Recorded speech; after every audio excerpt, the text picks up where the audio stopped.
मांगने वाला देने वाले से श्रेष्ठ है। हम सोचते हैं देने वाला श्रेष्ठ है, वो श्रेष्ठ है। आप दें, पहले अपने बारे में सोच लेना चाहिए। वो कुछ भी मांग सकता है। सरकार क्या मांगेगा, वो मांगने वाले पर डिपेंड करता है ना। इसी में चक्रवर्ती सरकार फंस गए थे। अरे सकब तोर अरे अमर उमारी, कई अम्बा से चक्रवर्ती जी महाराज ने कहा तुम्हारा शत्रु देवता भी होगा तो उसका मैं वध कर सकता हूं। अरे भाई अमर को कैसे मारा जाएगा? वचन देते समय सावधान रहना चाहिए। अब जो कहो मैं करूंगा, कहो सो कर न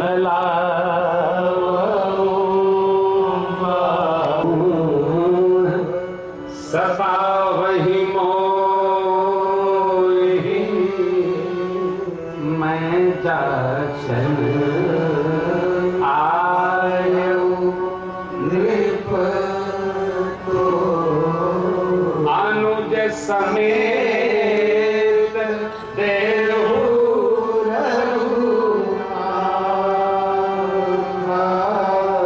निश्चर बध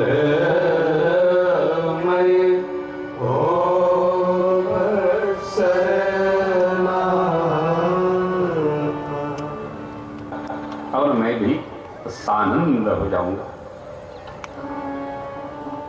राजा की मुख की द्युति को मिलाते देखो, धर्म सुयश प्रभु तुम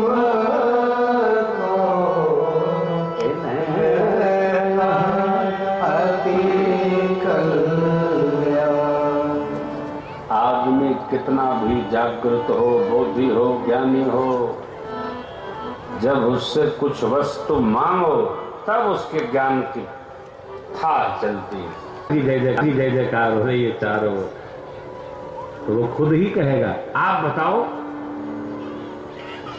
अरे कभी कभी तो बड़े आदमी की प्रशंसा कम उसके कुत्तों की प्रशंसा करनी पड़ती है। बहुत अच्छे कुत्ते रखे हैं। तब तक कुत्ता ऊपर चढ़ गया। हाँ हाँ कितना प्यारा है। क्या है? उसको पता है कि कुत्ते की जय जयकार करेंगे तभी कुछ देगा। हाँ हाँ बड़े आपत किसी से देखिए क्या कह रहे हैं। सुत विषयिक तब पदरती हो मोहि बड़ मूढ़ कहे किन हो। दीजिए। अच्छा बैठिए। कई लोग तो कहते हैं बच्चों से पूछ ले। कल आइएगा कल। सरकार हमारे चक्रवर्ती जी महाराज आए क्या नहीं है। देखिए यहाँ क्योंकि ब्रह्म के पिता हैं, हमारे आपके सबके आदि पिता है, कहना नहीं। यहाँ कहना ये है कि महाराज इन बच्चों में मेरा कुछ नहीं है। गुरु महाराज इनकी जो इच्छा है करे। नहीं हृदय मुख दुते को मिला, मुख की द्युति कुम्हिला गई। क्यों? देना है, देने के नाम से। क्या? राम जी को।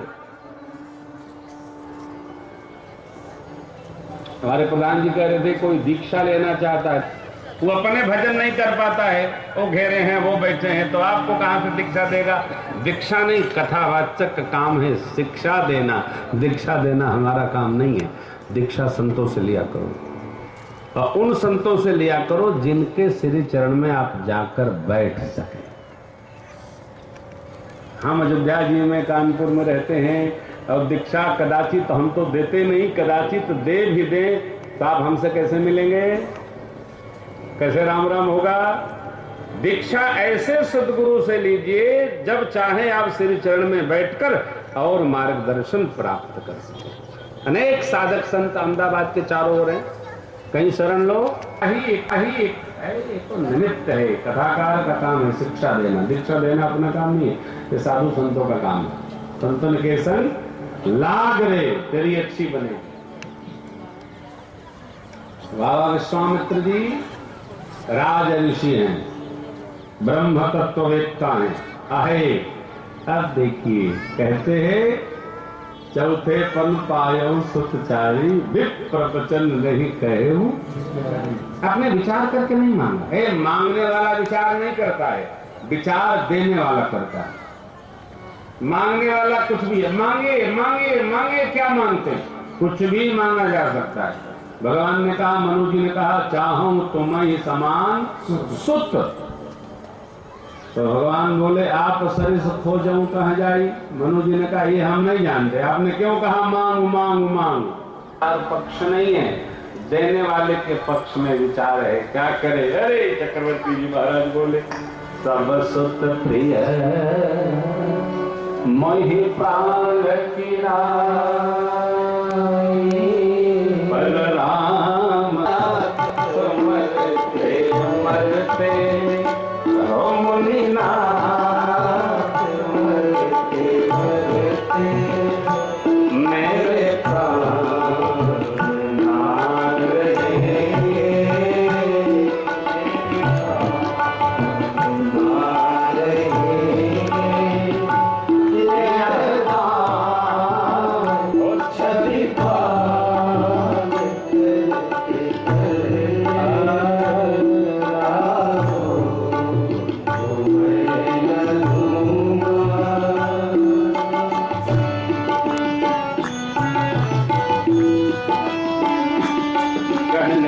अति घोर कठोरा कोमल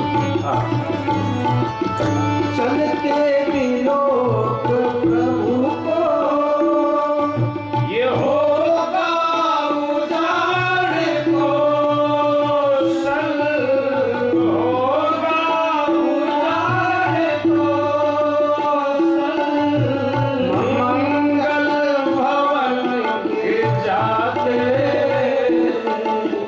संभव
जाना क्या करेंगे हम। वचन देने के पहले सोचना है, वचन देने के बाद कुछ नहीं सोचना, फिर व्यवहार करना है। इसीलिए अति प्रसन्नता हो तो वचन देने से बचा जाए, और अति क्रोध में हो तो भाई अब निर्णय कल करेंगे, आज नहीं। आज तो बस रहने दो, कल सभा विसर्जित करो। तुरंत निर्णय नहीं हो सकता है, क्रोध में तो स्थान बदल दे होगा, प्रातः काल देखा जाएगा क्या होगा। ये तो गुरु जी ने समझाया, तब वशिष्ठ बहु विधि समझावा, न तो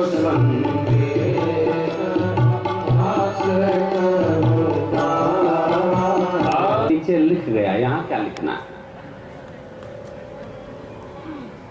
बात बड़ी कठोर है। यहां आपने लिखा, वहां नाम कटा, क्यों लिख गया। एक संत को कुछ बच्चे ईंटा मार रहे थे। संत ने कहा, बेटा ऐसा नहीं करते, ये दोष है। बाल लीला बच्चों की, संत जा रहे थे, संत ने फिर देखा, कहा बेटा ये नहीं करते। अब कुछ बच्चे तो घनघना प्रकार के होते हैं। हाँ, गए, एक जाके उनकी धोती खोल दी। संत का हृदय नवनीत समाना। नहीं बेटा, संत ने पुष्टा बांधा, कहा नहीं बेटा नहीं करते। अब बच्चों ने ज्यादा ही कुछ लीला शुरू कर दी तो भगवान को दया आ गई, ये क्या। भगवान ने किसी दूत को भेजा उसी क्षण। तब तक संत को एक क्षण के लिए आवेश आया, लगता बच्चे नहीं मानेंगे। संत जी ने एक ईंट उठाया, कहा यदि तुम ऐसा करोगे तो मैं वैसा करूं। भगवान ने देवदूत को बुला लिया। क्यों?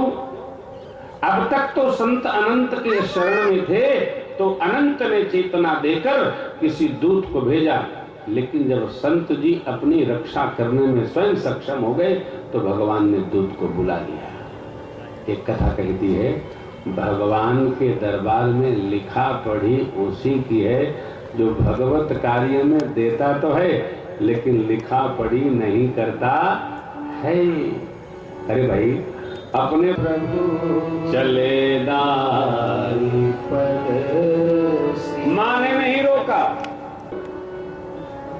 माँ तो जानती है राम ब्रह्म है, परमार्थ स्वरूप है। आप में जो जान जाएगा तो सध जाएगा। इसको जानो, परमार्थ धन ही श्रेष्ठ धन है। परमार्थ में समय अर्पित हो, इससे श्रेष्ठ समय नहीं। ये जो कथा हम सुन रहे हैं, ये कथा भगवान की साक्षी है।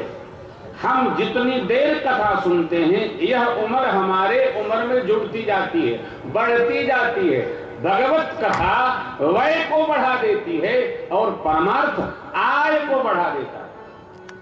इसका विश्वास रखिए।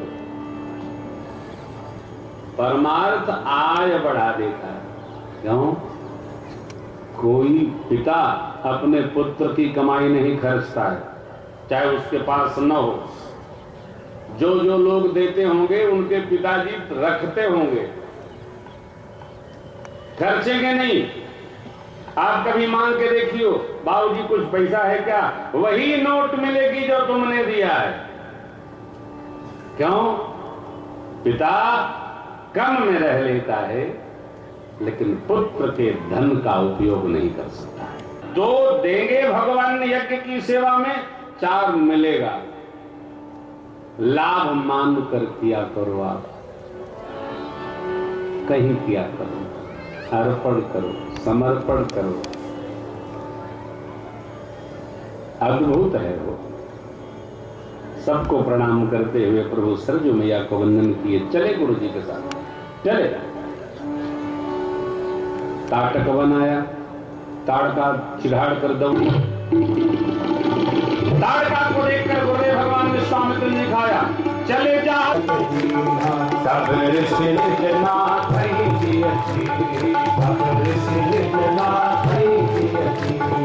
विद्यानिधि कहूँ विद्यानिधि कहूँ जाते लाग न क्षुधा अतुलित बल तनु तेज प्रचोदन दीन भगत तब ऋषि निज नाथ जिय जिन्हीं विद्या निधि कहूँ विद्या। नियम यह है कि भोजन कराने के बाद दक्षिणा हो। 50 रुपए ले जाओ, 2 बोतल ले आना। क्यों? कोष संभालने वाला आता जाएगा और बगल से खर्च होता जाएगा। हमारे अवधि में कहावत है, अंधा बटे अपड़वा खाए। इसलिए कोष उसको दिया जाता है जो न खावे न खर्चे न खाने दे।